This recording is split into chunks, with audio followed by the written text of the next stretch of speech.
Hey guys, it's Miss Fleck here, and I'm going to show you some different ways you can do or use to practice your spelling rule words or your red words, also known as sight words, at home. All right, the point here is to get your senses working. This is not repeating and writing our words over and over again 20 times. This is using multiple senses at one time. So yes, you can write your words. One way you can do is to rainbow write. See, I have every letter in a different color.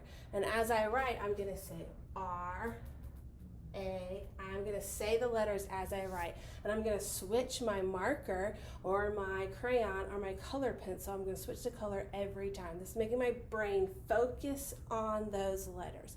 So yes, you can write your words in very many different ways, but make sure you are really involving sensors. Use smelling markers, okay? Use smelling markers so that you can actually smell the words while you're writing. Another way you can write them is by using sand or dirt. You can go get some dirt from your yard, or you can get some dollar store sand.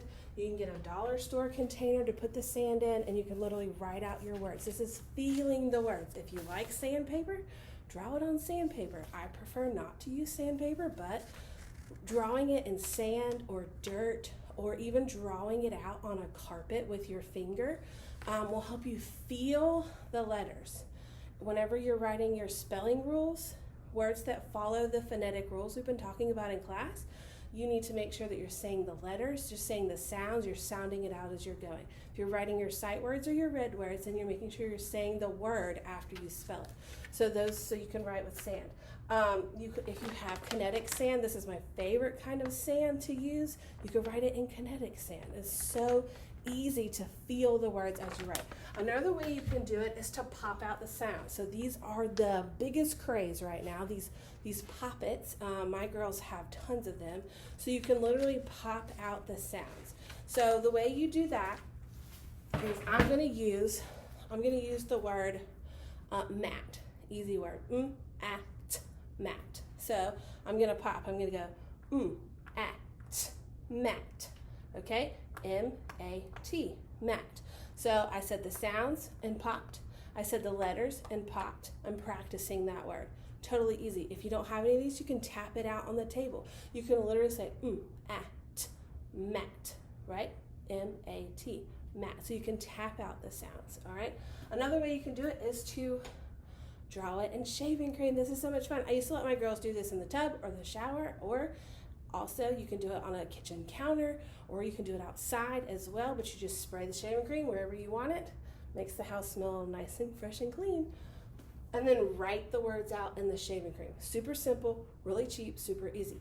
For my older students, take a water gun and draw the words out in your driveway, right? Or play basketball. Every time you make a hoop, every time you make a basket, spell a word. Or every time you make a basket, say the sound, say the letter. Another way that you can practice your words, and this can be also used with math facts, is to air write. So I want to demonstrate how you would air write. So this time I'm going to use the word dog. So in dog we have three sounds, d, a, g, right? So with those three sounds and those three letters, we're just going to write it out in the air. Okay, we want to write big letters, right? And every time we write, we're going to say D, O, G. What did we spell? We spelled dog. What's the first letter? Oh, that's a D. What's the last letter? G. What letter do you see in the middle? O.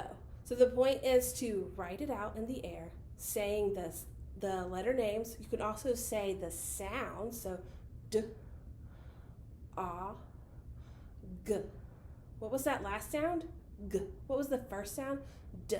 So, and you want to recall, you want to ask questions about the position of the words or positions of the letters inside the words. This can be used for fluency facts too. In math too, you can say 2 plus 2 equals 4. And you can say, what was our answer? 4 was the first number we wrote. So that air writing is really good. Now the point with anything, the point with air writing is that they cannot see the word. So if you need to flash the word in front of them first and then write it together in the air, is the point they're not seeing the word while they're air writing, because they're using that memory recall on what they were doing. The point is to make it fun, to be using more than one sense at a time, to really get that retention and to really get those rules and those red words into your brain. So involve the senses. There are all sorts of ways you can do that. You can look it up. You can Google multisensory ways to practice words.